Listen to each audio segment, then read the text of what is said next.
네, 시청자 여러분 안녕하십니까. 10월 5일 송영진 방송의 시사설 시간입니다. 자, 우리 시청자 여러분들께서도 너무 잘 아시겠지만 이 서해 공무원 피격 사건에 대해서 감사원이 문재인 전 대통령에게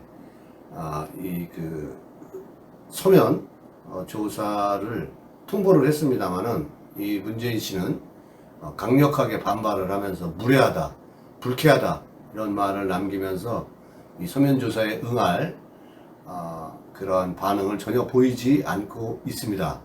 자, 그래서 그런지 감사원에서도 문재인을 더 이상 조사하지 않고 포기한다, 이런 내용이 발표가 되었는데요. 대신 중간 발표 때 이 조사의 필요성을 적시는 한다고 합니다. 자, 우리 시청자 여러분들께서는 2016년 11월 20일 문재인 씨가 자신의 트위터에 남긴 이러한 글을 남깁니다. 박근혜 대통령이 검찰을 부정하면서 검찰 조사를 거부했네요. 대통령으로서 검찰의 진실 규명에 협조하겠다는 것이 아니라 철저하게 피의자로서 방어권을 챙기겠다는 거죠. 그렇다면 검찰도 대통령이라고 해서 예우할 것이 아니라 그냥 피의자로 다루면 됩니다. 자, 그러면서 이 즉각적인 강제 수사를 촉구한다는 글을 2016년 11월 20일 남겼습니다. 지금 그 글이 부메랑이 되어서 문재인 씨한테 지금 해당되지 않나 그런 생각을 갖습니다. 이 감사원이 왜 문재인에 대한 더 이상의 서면 조사를 하지 않겠다고 했는지에 대한 부분을 여러분들과 좀 더 알아보면서 서면 조사에 불응한 문재인을 저격합니다. 자, 본 방송에 앞서 아직 송영진 방송의 구독자가 아니신 분들은 여러분 화면 우측 하단에 구독하기 붉은색 버튼을 꼭 눌러주시기 바랍니다. 저는 좋은 방송으로 보답하겠습니다. 자, 지금 2016년 11월 20일 문재인 씨가 트위터 댓글에 남겼을 때 그것이 지금 부메랑이 되어 문재인 씨한테 지금 돌아왔는데, 이 문재인 씨, 당신은 지금 대통령이 아닙니다. 그냥 일반인입니다. 일반인답게 문재인 씨도 진실을 규명해야 됩니다. 당시에 최종 책임자였기 때문입니다. 그렇기 때문에 문재인 씨는 정말로 진정한 한 나라의 대통령이었다라면 국민의 생명과 그 안녕을 지키지 못한 부분에 대해서 저는 당당하게 이 서면조사, 나와서 조사받으라는 것도 아니고 서면조사에 저는 응해야 된다라고 생각을 합니다. 이것이 국민의 준엄한 명령입니다. 이 사건은 우리나라 공무원이 북한군에 의해서 피격당한 사건입니다. 그리고 그 시신은 불태워졌어요. 뿐만 아니고 이분은 월북으로까지 이렇게 몰아세웠습니다. 월북몰이를 하였습니다. 사람들이라면 이렇게 할 수 없는 거 아니겠습니까? 자, 감사원의 서면조사 통보 이후에 민주당이 지금 격하게 반발하고 있습니다.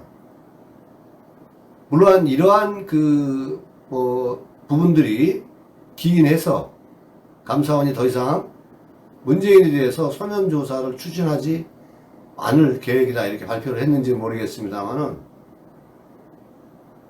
감사원의 발표 내용을 보면 시도해도 실익이 없다 이런 얘기들을 하고 있습니다. 대신 이 중간 조사 발표 때 문 전 대통령의 이 조사의 필요성을 적시를 할 것이다 이렇게 얘기는 하고 있습니다.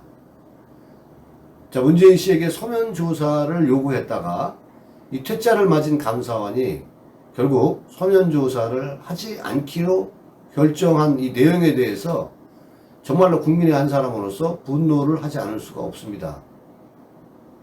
앞서 말씀드렸지만은 이것은 사람이 죽은 사건입니다. 우리 국민이 북한군에 의해서 피격당했습니다. 어떻게 그렇게 어물쩍 넘어가려고 합니까?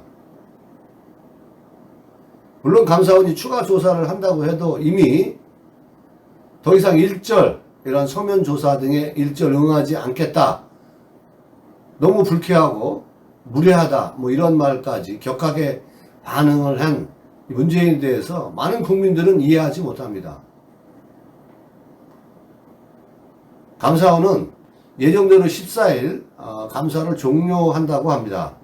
중간 감사 결과를 이때쯤 발표를 한다고 하는데, 발표가 중요한 것이 아니라 응하지 않아도 저는 서면 질의서를 또 한 번 보내고, 또 안 받으면은 정말로 국민의 생명이 죽었는 이 책임자에 대한 처벌이 있어야 되는 상황인데, 민주당은 40년, 50년이 지나도 발포 명령자를 찾으려고 매번 정치에 이용해 먹고 있지 않습니까? 얼마 안 된 이러한 사건 아닙니까? 이거 지금은? 피해자 유족들을 생각을 해보셨습니까? 문재인이가 무례하다, 불쾌하다. 피해자 가족들은 그 분노가 이루 말할 수가 없고 2차 가해라고 지금 하고 있지 않습니까?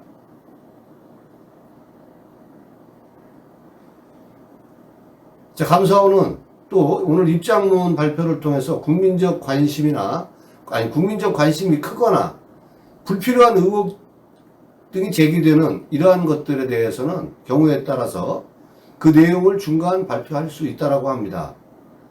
이 중간 감사 결과 발표는 있을 걸로 예상을 하는데요. 그리고 전직 국정원장들도 조사를 받지 않고 거부했습니다. 확보된 자료와 이 진술 등을 토대로 전직 대통령에게 질문서를 보내는 것은 조사의 기본 원칙이다. 이렇게 강조를 감사원은 하고 있는데, 자, 감사원은 이 감사 과정에서 위법이 드러난 사항에 대해서 검찰 수사를 의뢰할 방침이라고 합니다. 자, 이 민주당이 참으로 적반하장인데요. 자, 민주당은 아셔야 되는 게, 감사원장은 자신들 정부 때, 문재인 정부 때 임명한 감사원장에게 어떻게 감사원이 정부에 충직한 사냥개를 자인했다 이렇게 비판을 합니까? 아니, 그러면 사냥개로 전락한 사람들을 당신들이 임명했기 때문에 당신들이 그건 감수를 해야지. 또한 이재명은 헛발질로 판명난 북풍몰이를, 이게 무슨 북풍몰입니까? 우리 국민이 죽은 거에 대해서 원인 규명, 진상 규명을 하는 건데, 야당의 대표라는 놈이 어떻게 헛발질로 판명났고 북풍몰이다, 이런 식으로 전 근대적인 이야기를 하는지 이해할 수가 없습니다. 그리고 무슨 전직 대통령에 대해서 보복 감사를 시도하고 있다. 정치적 보복은 박근혜 정부 때 이 적폐를 규정해서 이 다 무죄로 판결난 사람들한테 감옥까지 보내고 사람까지 죽게 한 집단들이 바로 민주당이고 문재인입니다. 이재명 씨 똑바로 하셔야 돼요. 예? 문재인 씨 경고합니다. 박근혜 대통령에 대한 즉각적인 강제 수사를 촉구한다고 했으니까, 그런데 당신은 왜 빠져나가려고 합니까? 신이 내린 사람이, 신이 점지한 사람입니까? 문재인 씨도 하루빨리 당신이 아직도 대통령이라고 착각하고 있는 모양인데, 민주당의 169석을 믿고 이러는 모양인데, 국민 앞에 좀 더 겸손하시기 바랍니다. 국민의 생명을 지키지 못하고 김정은에게 굴종하기 위해서 시신이 불태워지고 월북몰이를 해놓고 뭔가 느끼는 거 없습니까? 국민한테 미안한 생각을 가져야 되는 거 아닙니까? 오늘 영상 여기까지 하겠습니다. 아직 송영진 방송의 구독자가 아니신 분들은 여러분 화면 우측 하단에 구독하기 붉은색 버튼을 눌러주시기 바랍니다. 저는 좋은 방송으로 보답하겠습니다. 다음 시간에 뵙겠습니다. 감사합니다.